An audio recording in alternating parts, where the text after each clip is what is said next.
செம்மணி விவகாரத்தை திசை திருப்ப புத்த கோயில் சுரேஷ் பிரேமச்சந்திரன்.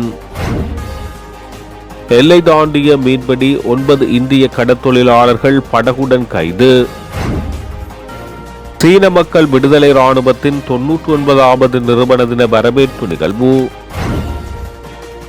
அச்சுறுத்தலுக்கு அஞ்ச மாட்டேன், மக்களுக்காக தொடர்ந்து குரல் கொடுப்பேன், ஆந்தனி ராஜ்குமார். வடமாகாணத்தில் அடுத்த ஆண்டு மெட்ரோ பஸ் சேவை, அமைச்சர் பிமல் ரத்நாயக்க. கன்னியா கட்டுமான பணி நீதிமன்ற தீர்ப்புக்கு முரண், சாணக்கியன் எச்சரிக்கை. சிடி விக்ரமரத்னவின் மரணத்தில் தொடரும் மர்மம், துப்பாக்கியில் கைரேகைகள் தெளிவில்லை. அடிப்படை வசதிகளற்ற பருத்தித்துறை அஞ்சல் நிலையம் விடுக்கப்பட்டுள்ள கோரிக்கை. யாழில் பேருந்தை செலுத்தியவாறே உயிரிழந்த சாரதி. பருத்தித்துறை அஞ்சல் நிலையத்துக்கு நிரந்தர காணியை உறுதிப்படுத்தி புதிய கட்டடம் அமைப்பதற்கான நடவடிக்கைகளை விரைந்து மேற்கொள்ளுமாறு கோரிக்கை விடுக்கப்பட்டுள்ளது. வன்னி மாவட்ட பாராளுமன்ற உறுப்பினர் துரைராசா ரவிகரன் இந்த கோரிக்கையை விடுத்துள்ளார். இதுகுறித்து துரைராசா ரவிகரன் அறிக்கை ஒன்றை வெளியிட்டுள்ளார். பருத்தித்துறை அஞ்சல் நிலையம் கடந்த 41 ஆண்டுகளாக அடிப்படை வசதிகள் மிகவும் குறைந்த பழைய வாடகை கட்டிடம் ஒன்றில் இயங்கி வருகிறது. வடபகுதி மக்களின் அன்றாட நிர்வாக நிதி மற்றும் அஞ்சல் சேவை தேவைகளை பூர்த்தி செய்யும் மிக முக்கியமான அரசு நிறுவனமாக இது திகழ்கிறது. இருப்பினும் இடவசதியின்மை மற்றும் கட்டமைப்பு வசதிகள் பற்றாக்குறை காரணமாக பொதுமக்களுக்கு வினைத்திறனான சேவைகளை வழங்குவதில் பாரிய சவால்கள் நீடிக்கிறது.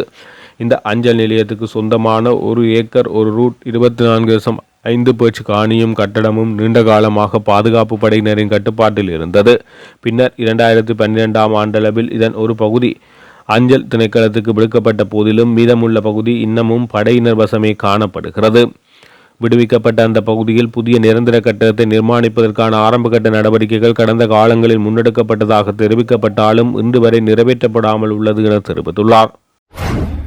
நீதியமைச்சருக்கு எதிரான நம்பிக்கையில்லா தீர்மானம், செம்மணி படுகொலை புதைகுழிகள் போன்றவை எல்லாம் வெளிச்சத்துக்கு வரக்கூடிய ஒரு நிலையில் அதனை திசை திருப்பதற்காக இப்பொழுது அரசாங்கமே ஒரு புத்த கோயிலை கட்டுவதன் ஊடாக அதையே ஒரு பேசு பொருளாக மாற்றி தான் எதிர்கொள்கின்ற அந்த பிரச்சனைகளிலிருந்து தன்னை விடுவித்துக் கொள்ள முயற்சிக்கின்றதா என்றொரு கேள்வி எழுகிறது என ஈழ மக்கள் புரட்சிகர விடுதலை முன்னணியின் தலைவரும் ஜனநாயக தேசிய கூட்டமைப்பின் பேச்சாளருமான சுரேஷ் பிரேமச்சந்திரன் தெரிவித்துள்ளார். மட்டக்களப்பு வாவிக்கரை வீதியில் உள்ள ஈழ மக்கள் புரட்சிகர விடுதலை முன்னணியின் அலுவலகத்தில் இடம்பெற்ற ஊடகவியலாளர் சந்திப்பில் அவர் இதனை தெரிவித்தார். ஒரு மிக மோசமான இனப்படுகொலையினுடைய சாட்சியமாக இப்பொழுது செம்மணி புதைகுழி விவகாரங்கள் என்பதும் ஏற்பட்டு வருகின்றது. இவை நடைபெறுகிற அதே சமயம் நேற்றைய தினம் திருகோணமலையில் கன்னியா வெந்நீரூற்றில் அங்கு ஒரு புத்த கோயிலை கட்டுவதற்கான ஏற்பாடுகள் செய்யப்பட்டு வருகின்றது.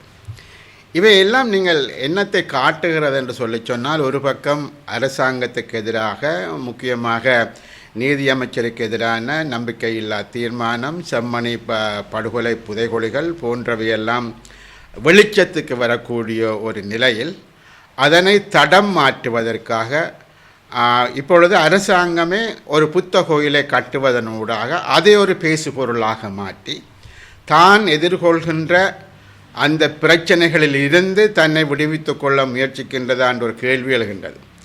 ஏற்கனவே கன்னியா விடயத்தை பொறுத்தவரையில் அது நீதிமன்ற தீர்ப்பொன்று இருக்கிறது.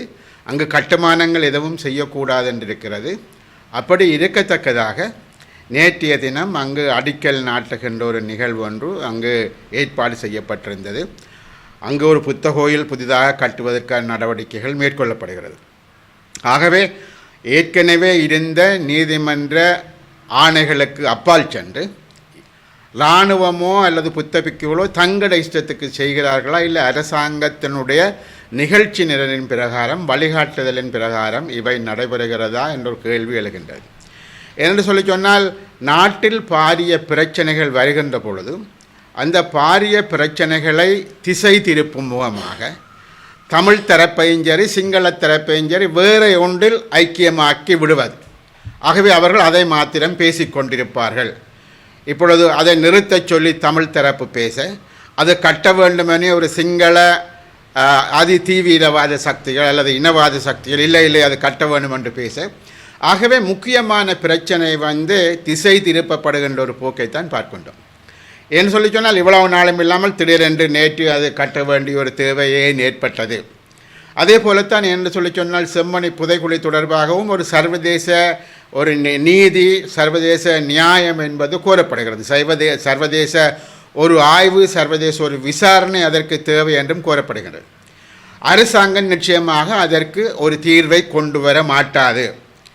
இந்த அரசாங்கமே இராணுவத்திற்கு ஆட்களை சேர்த்து கொடுத்து யுத்தத்தை புரிந்தவர்களில் இந்த அரசாங்கத்திற்கும் ஒரு பங்கு இருக்கிறது. அவ்வாறானவர்கள் இராணுவத்தை தாங்கள் காப்பாற்றுவோம் என்று ஐநா மனித உரிமை ஆணையத்தின் துவக்கம் எல்லா இடத்திலும் சொன்னவர்கள் இந்த செம்மணி புதைகுழி பற்றி ஒரு விரிவான ஒரு விசாரணையை செய்து பாதிக்கப்பட்டவர்களுக்கு நியாயமும் அந்த பாதிப்பை உருவாக்கினவர்களுக்கான தண்டனையும் இவர்கள் கொடுப்பார்களா என்பதையெல்லாம் நிச்சயமாக அது நடைமுறையில் சாத்தியமற்ற ஒரு விடயம். ஆகவே ஒரு குற்றவாளிகளே குற்றங்களை விசாரிப்பது என்பதிலும் விட ஒரு சர்வதேச விசாரணை என்பது மிக மிக முக்கியம் என்று நான் நம்புகின்றோம். ஆகவே இப்பொழுது ஐரோப்பிய யூனியனும் அதை சென்று பார்வையிடும் அதே சமயம் யாழ்ப்பாணத்தில் அதற்கு எதிரான ஒரு ப்ரொட்டஸ்ட், அந்த இந்த இந்த ஒரு சர்வதேச விசாரணையை கோரிய ஒரு போராட்டம் ஒன்றும் அங்கு நடைபெற்று கொண்டிருக்கிறது.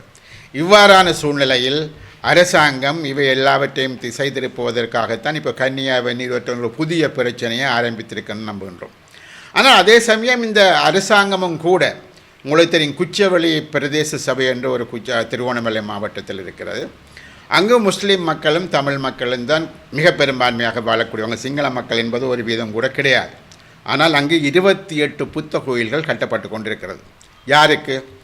சிங்கள மக்களே இல்லாத ஒரு பிரதேசத்தில், ஒரு சிறிய பிரதேச சபை எல்லைக்குள் முஸ்லீம் மக்கள் தமிழ் மக்கள் அங்கு வாழக்கூடிய ஒரு பிரதேசத்தில் 28 புத்த கோயில்களை யார் கும்பிடுவதற்காக கட்டுகிறீர்கள் என்று பார்த்தால், இந்த அரசாங்கமும் கூட மட்டக்களப்புக்கு வந்தால் என்ன, யாழ்ப்பாணம் வந்தால் என்ன, அது ஹந்தனிட்டியாக இருந்தால் என்ன, அல்லது பிமல் ரட்நாயக்காவாக இருந்தால் என்ன, இவர்கள் எல்லோரும் என்ன கூறுகிறார்கள்?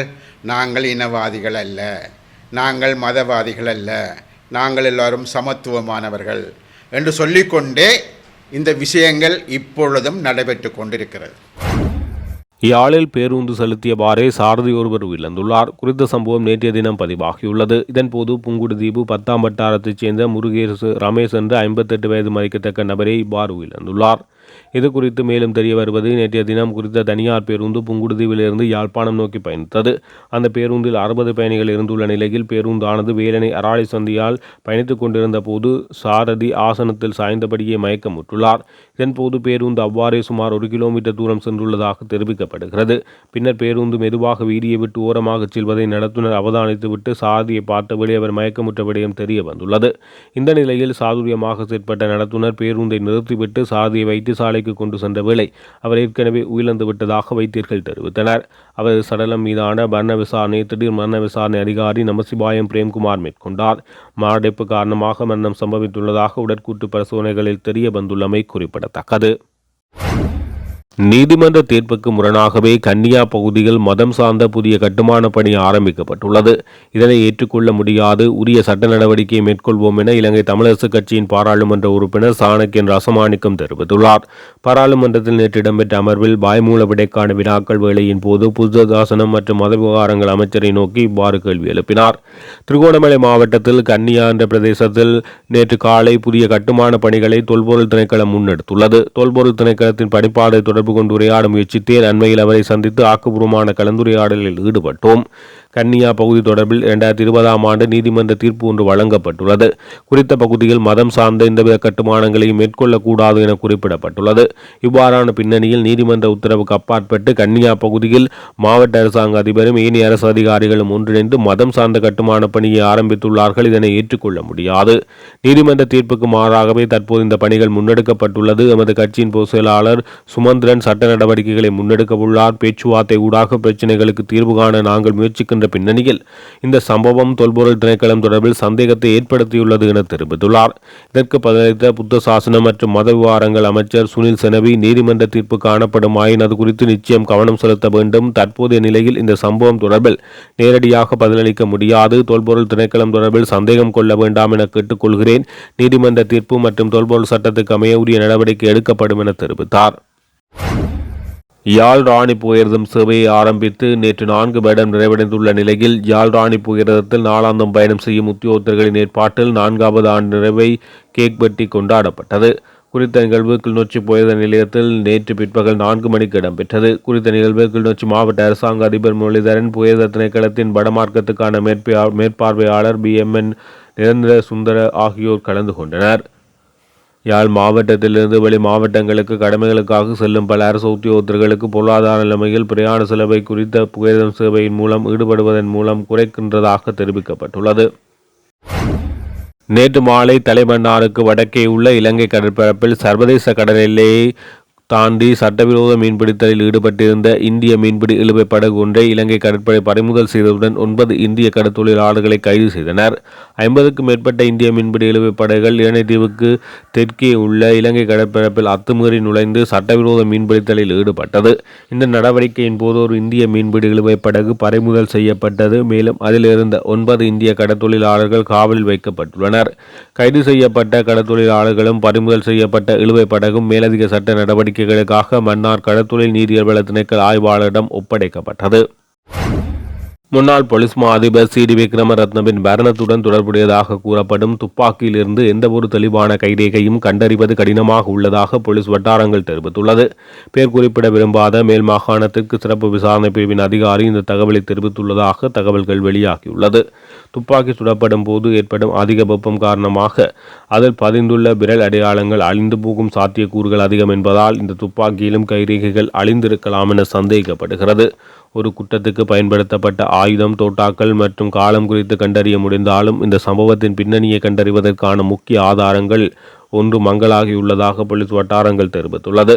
சம்பவம் நடந்த நேரத்தில் வீட்டுக்குள் வெளியாட்கள் எவரும் சட்டவிரோதமாக நுழைந்ததற்கான எந்தவிதமான ஆதாரமும் இதுவரை உறுதி செய்யப்படவில்லை. இந்த சம்பவம் தவறுதலாக நடந்த துப்பாக்கிச் சூடா அல்லது தற்கொலை முயற்சியா என்ற கோணத்தில் தற்சமயம் விசாரணைகள் மேற்கொள்ளப்பட்டு வருகிறது. சம்பவத்துக்கு முன்னதாக வீட்டை சுற்றியுள்ள பகுதிகள் மற்றும் வீட்டின் உட்புற CCTV காட்சிகளை போலீசார் கைப்பற்றி தீவிரமாக ஆய்வு செய்து வருகின்றனர். சம்பவத்தில் பயன்படுத்தப்பட்டதாக கூறப்படும் 9 மில்லிமீட்டர் பிஸ்டல் ரக துப்பாக்கி மற்றும் வழக்கு தொடர்பான ஏனைய பொருட்களை எதிர்வரும் 28ஆம் தேதி கடுவல நீதவான் நீதிமன்றத்தில் முன்னிலைப்படுத்துமாறு நீதவான் அருண இந்திரஜித் புத்தசாச மேல் மாகாண தெற்கு சிறப்பு விசாரணை பிரிவுக்கு உத்தரவிட்டுள்ளார். வடக்கு மாகாணத்தில் மெட்ரோ பஸ் சேவைகளை அடுத்த ஆண்டு முதல் அறிமுகப்படுத்தப்படுவதற்கு எதிர்பார்க்கப்பட்டுள்ளது. வடக்கு மாகாணத்தின் பொது போக்குவரத்து சேவை வினைத்திறனாக்கப்படும் என போக்குவரத்து நெடுஞ்சாலை மற்றும் நகர அபிவிருத்தி அமைச்சர் பிமல் ரத்நாயக்க தெரிவித்தார். பாராளுமன்றத்தில் புதன்கிழமை இடம்பெற்ற அமர்வில் வாய்மூல விடைக்கான வினாக்கள் வேளையின் போது இலங்கை தமிழரசு கட்சியின் பாராளுமன்ற உறுப்பினர் சத்தியலிங்கம் முன்வைத்த கேள்விகளுக்கு பதில் வழங்கும் போது அவர் இதனை தெரிவித்தார். மேலதிக கேள்வியை முன்வைத்த பாராளுமன்ற உறுப்பினர் சத்தியலிங்கம், வடக்கு மாகாணத்தில் பெருந்தொகையான விசேட தேவையுடையவர்கள் இருக்கிறார்கள். மன்னார், வவுனியா மற்றும் முல்லைத்தீவு மாவட்டங்களில் இருந்து சக்கர நாற்காலிகள் பயன்படுத்தும் பெரும்பாலான நோயாளர்கள் யாழ்ப்பாணம் வைத்தியசாலைக்கு போகும் சூழல் நிலவுவதால் மன்னார், வவுனியா, முல்லைத்தீவு ஆகிய இடங்களிலிருந்து யாழ்ப்பாணத்துக்கு குறைந்தது ஒரு நாளைக்கு ஒரு மெட்ரோ பஸ் சேவையை உங்களால் ஒழுங்கு செய்ய முடியுமாக இருந்தால் அதன் மூலம் பெரும்பாலான நோயாளர்கள் பயனடைவார்கள். இதனால் அதனை செய்ய முடியுமா என கேள்வி எழுப்பினார். இதற்கெழுந்து பதிலளித்த போக்குவரத்து நெடுஞ்சாலை மற்றும் நகர அபிவிருத்தி அமைச்சர் பிமல் ரத்நாயக்க, அடுத்த வருடத்தில் வடக்கு மாகாணத்தில் யாழ்ப்பாணம் உள்ளிட்ட பல்வேறு நகரங்களில் மெட்ரோ சேவைகளை அறிமுகப்படுத்த நாங்கள் எதிர்பார்த்துள்ளோம். வடக்கு மாகாணத்தில் பொது போக்குவரத்து சேவையை வினைத்திறனாக்க உரிய நடவடிக்கை எடுக்கப்படும் என தெரிவித்தார்.